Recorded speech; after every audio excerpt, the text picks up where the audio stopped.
kakati emidaala gino bagambye nti mwagifuulamu abamu mukolera mu ofiisi mukola mu biki mujja muvaamu ofiisi zijja kukola ki kuvaamu cold room zibeere cold ki kakati wano omudaala mweno ruumu pulezidenti agambye giri midaala 89 yakozesa abantu be bambega n'afuna bwino ono naye nange njirabye bagisibawo gyebakolerako waliko kufuru enkya olunaku lw'enkya sizisangawo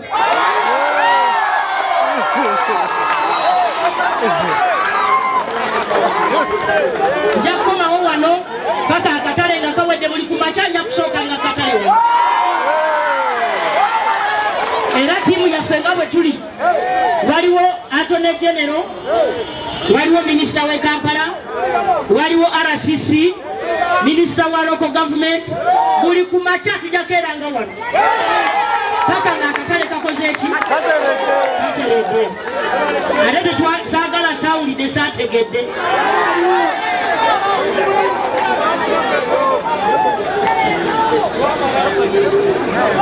kakati muwulirize ekirala pulezidenti yagamba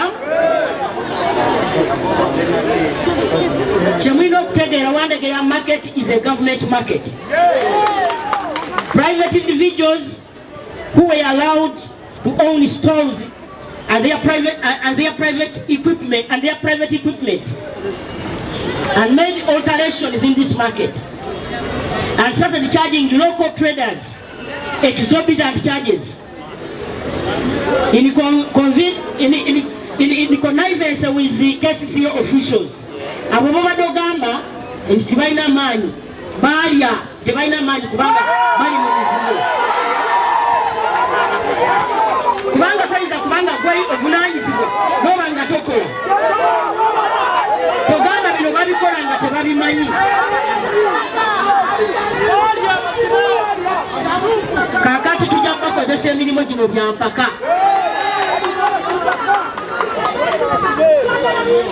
waliwo billboards at Wandegeya market. Billboards at Wandegeya market are owned by the interim committee without any evidence of even remitting any revenue to Kcca. Billboards eziri wano nga bazi owninga okuva n'olwaleero abalina billboards wano nga gibasasula bwe muba musasula mutatulaga evidence of payment. Kakati president yalagidde bw'ati the issue of landlords in government markets, not only here, should stop henceforth. Nti bw'obanga omanyi olibadde landlord wano obuyinza bwo bukomye leero.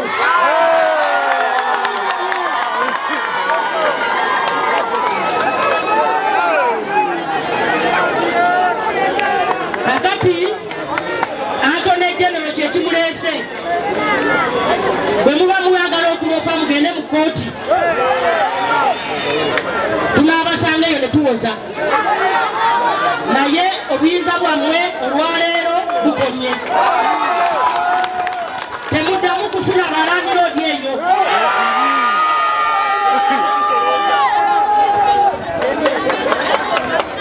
Members of interim committee and allocation committee who are involved in the mismanagement of the market and allocated spaces to themselves should step aside immediately.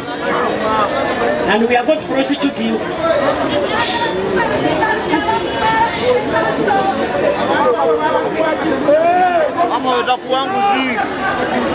Namwe ababadde bapangisa nga babalisa akakanja kakati emidaala egyo gyammwe